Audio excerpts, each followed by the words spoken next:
Assalamualaikum warahmatullahi wabarakatuh. Halo semuanya. Perkenalkan, nama saya Sayyid Barti Al-Mukarram Ramadan dengan NIM 2522252 dari kelas PTIK 2G. Pada video kali ini saya akan membahas salah satu materi dari mata kuliah Arkom atau Arsitektur Komputer, yaitu tentang cache memory, yang mana diharapkan nantinya kita akan dapat memahami pengertian cache memory, fungsi cache memory, cara kerja dari cache memory, level pada cache memory, kecepatan pada cache memory, dan operasi pembacaan pada cache memory. Oke, kita masuk dulu ke bagian yang pertama, yaitu pengertian cache memory. Sebelum kita memahami cache memory ini, mari kita lihat berbagai jenis memori yang ada di dalam komputer kita. Jadi, jenis memori pertama yang kita temukan dalam komputer kita adalah jenis memori non-volatile, yaitu jenis memori komputer yang dapat menyimpan informasi bahkan setelah daya dimatikan. Jadi, meskipun komputer kita dimatikan, data-data kita, file-file kita semuanya masih tersimpan di memori tersebut. Seperti contohnya hard disk drive. Jadi hard disk drive ini berisi cakram cepat yang berputar secara mekanis, yang juga dikenal sebagai piringan. Dan jika kita melihat hard disk yang tersedia secara komersial saat ini, kecepatan putar disk yang khas adalah 5400 sampai 7200 RPM. Nah, jadi karena hard disk drive ini berisi bagian yang berputar secara mekanis, maka dari segi kecepatan mereka cukup lambat.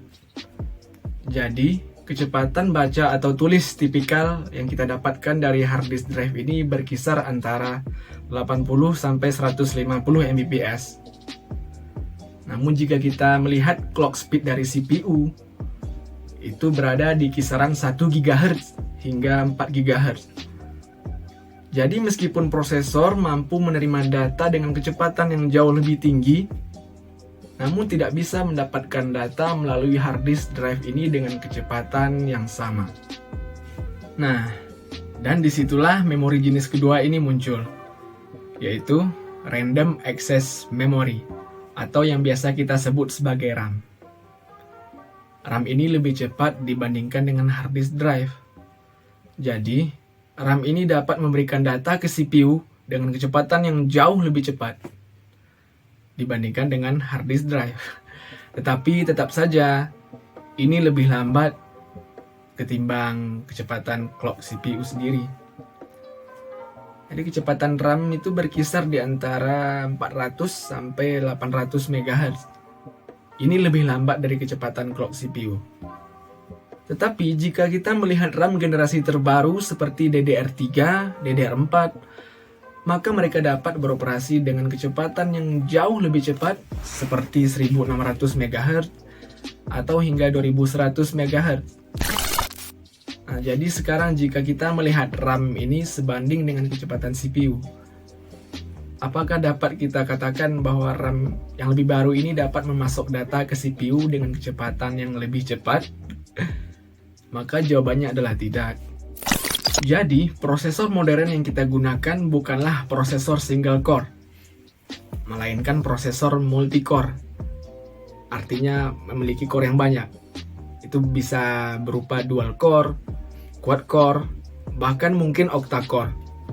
Jadi, jika semua core meminta data secara bersamaan, maka RAM ini tidak dapat mengirimkan data ke semua core secara bersamaan. Dan disitulah memori cache ini muncul. Jadi, memori cache ini merupakan memori yang paling cepat dibandingkan dengan semua memori tadi. Memori cache ini juga merupakan random access memory, tetapi merupakan jenis RAM yang khusus atau jenis RAM yang spesial, yang dikenal juga sebagai RAM statis.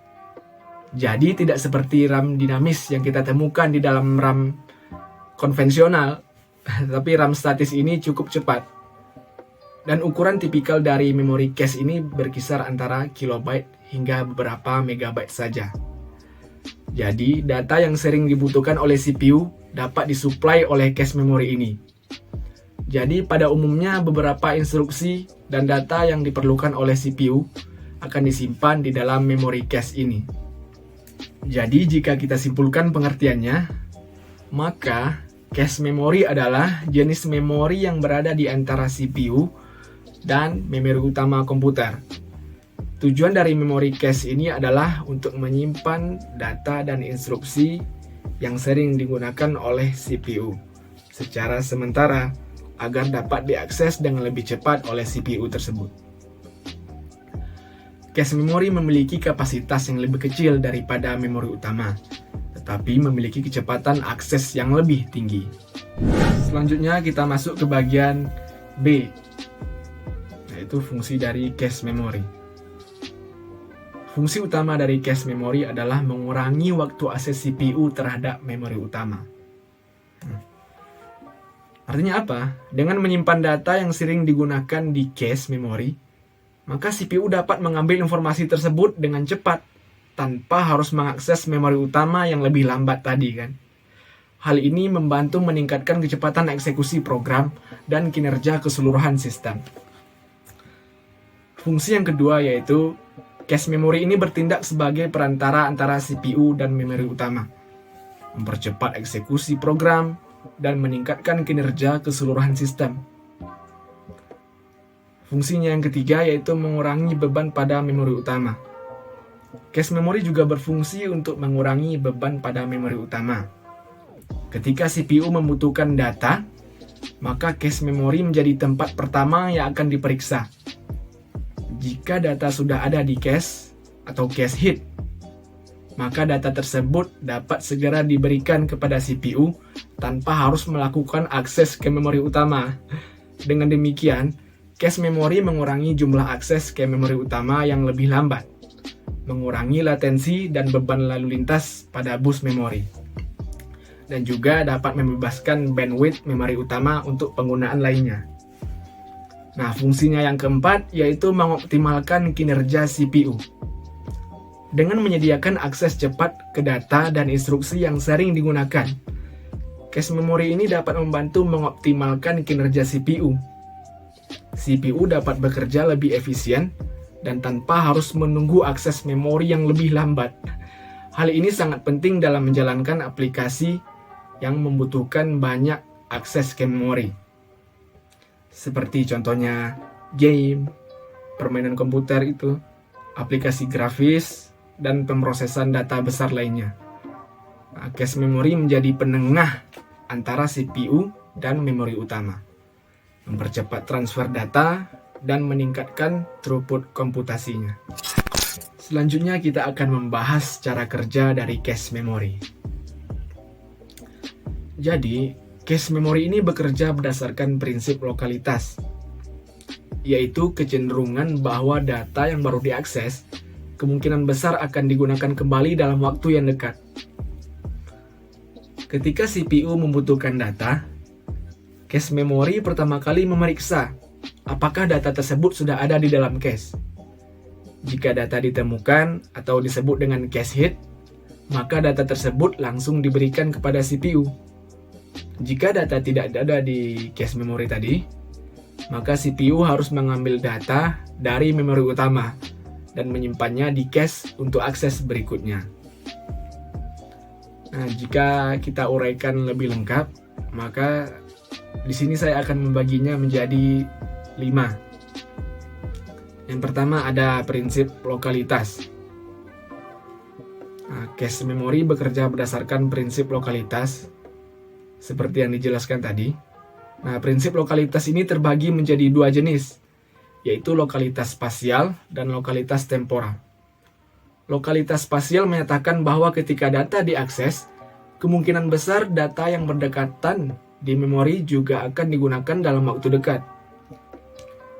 Sedangkan lokalitas temporal menyatakan bahwa data yang baru diakses kemungkinan besar akan digunakan kembali dalam waktu dekat. Maka cache memori memanfaatkan kedua jenis lokalitas ini dengan menyimpan data yang baru diakses dan data sekitarnya di dalam cache, sehingga akan meminimalkan waktu akses ke memori utama.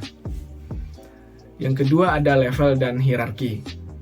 Nah, cache memori umumnya terdiri dari beberapa level yang membentuk struktur hierarki.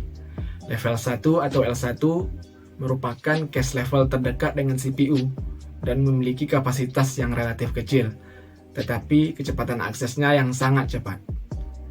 Jika di dalam L1 tidak ditemukan cache, maka cache akan mencari di level selanjutnya, yaitu level 2 atau L2.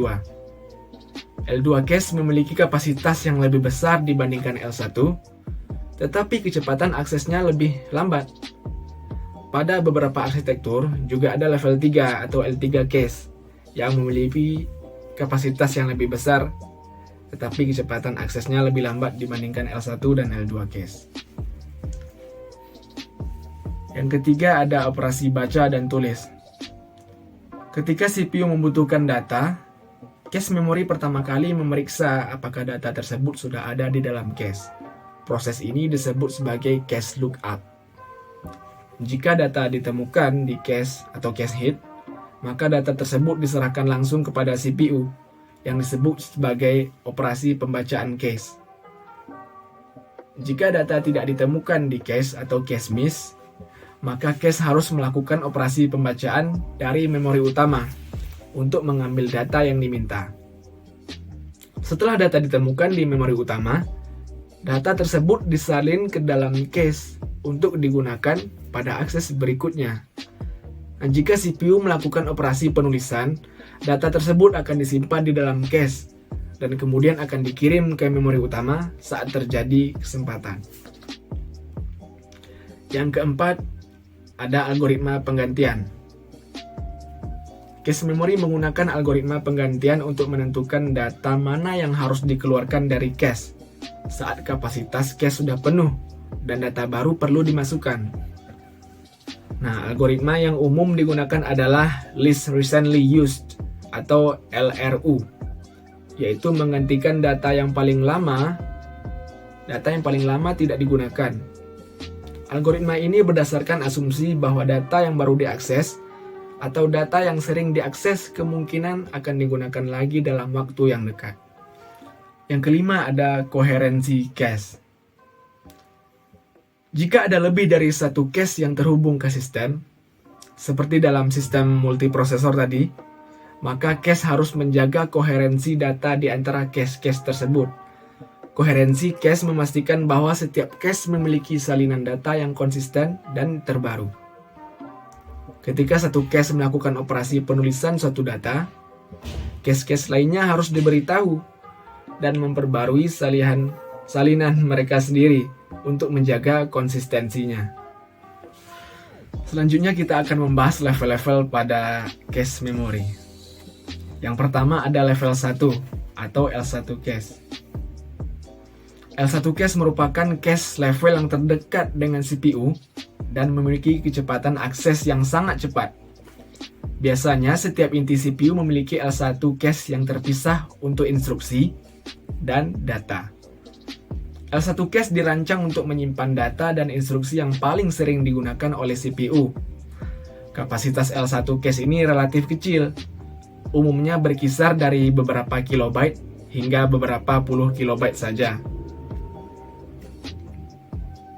Jadi, dalam cache level 1 ini, sejumlah kecil memori terintegrasi di dalam CPU itu sendiri.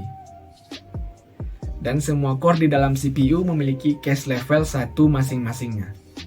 Jadi, karena cache level 1 ini terintegrasi ke dalam CPU, sehingga mereka dapat beroperasi dengan kecepatan yang sama dengan CPU.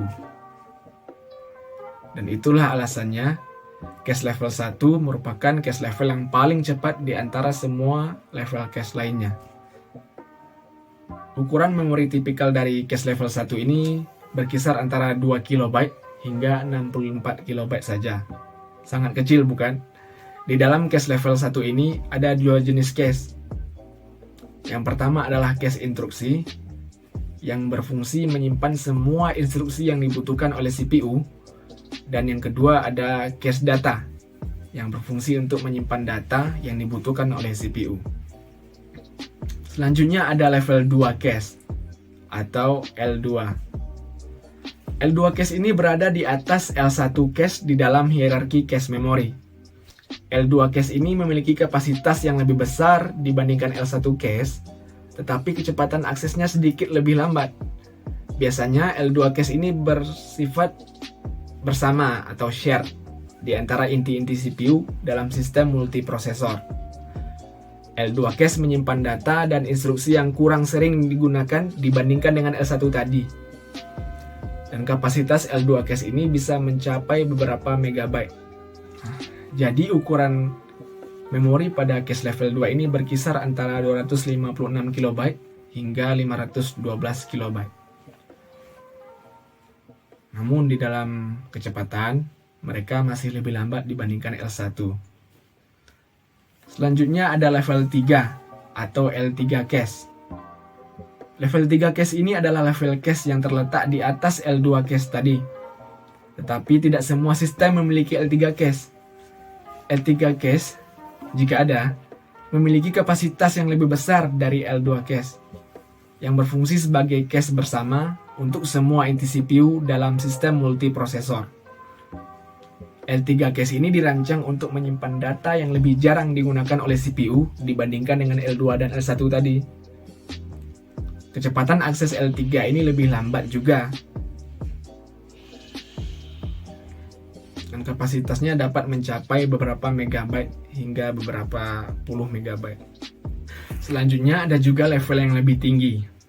Selain L1, L2, dan L3 cache, ada juga level cache yang lebih tinggi seperti L4, L5, dan seterusnya pada beberapa arsitektur komputer yang khusus. Level cache ini memiliki kapasitas yang lebih besar lagi, tetapi kecepatan aksesnya semakin melambat seiring dengan peningkatan levelnya.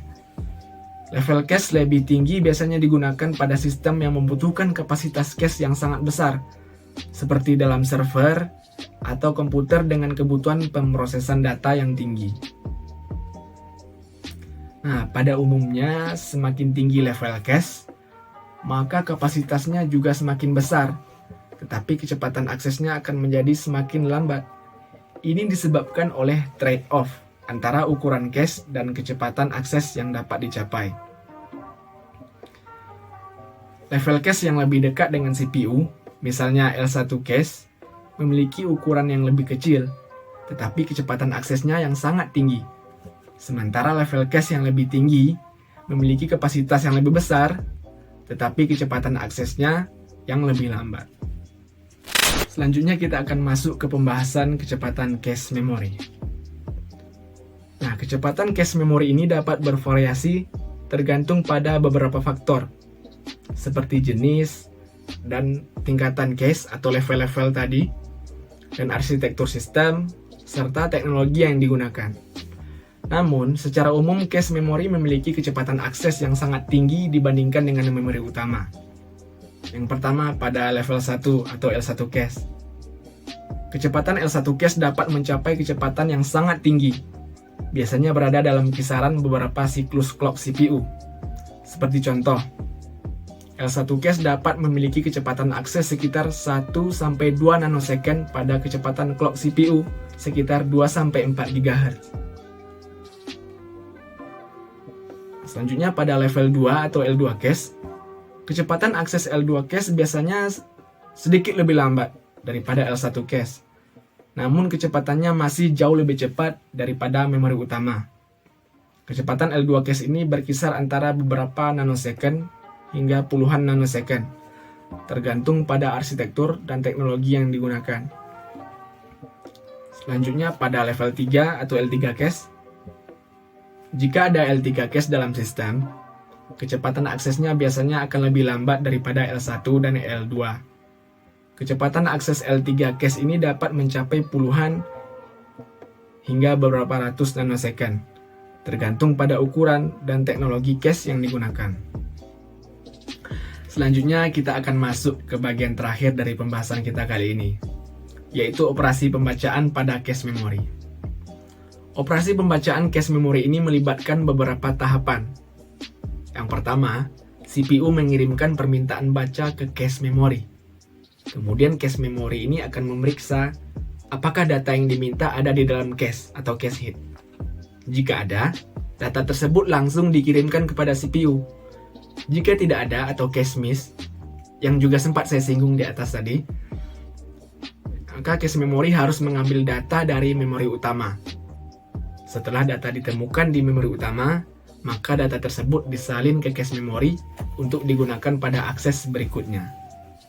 Oke teman-teman, demikianlah pembahasan cache memori kita pada video kali ini, yang mana tadi kita sudah membahas pengertian, fungsi, cara kerja cache memori, level, kecepatan, dan juga operasi pembacaan pada cache memori.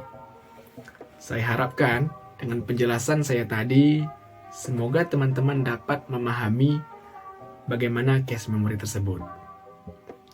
Baiklah, sekian dari saya. Terima kasih sudah menonton.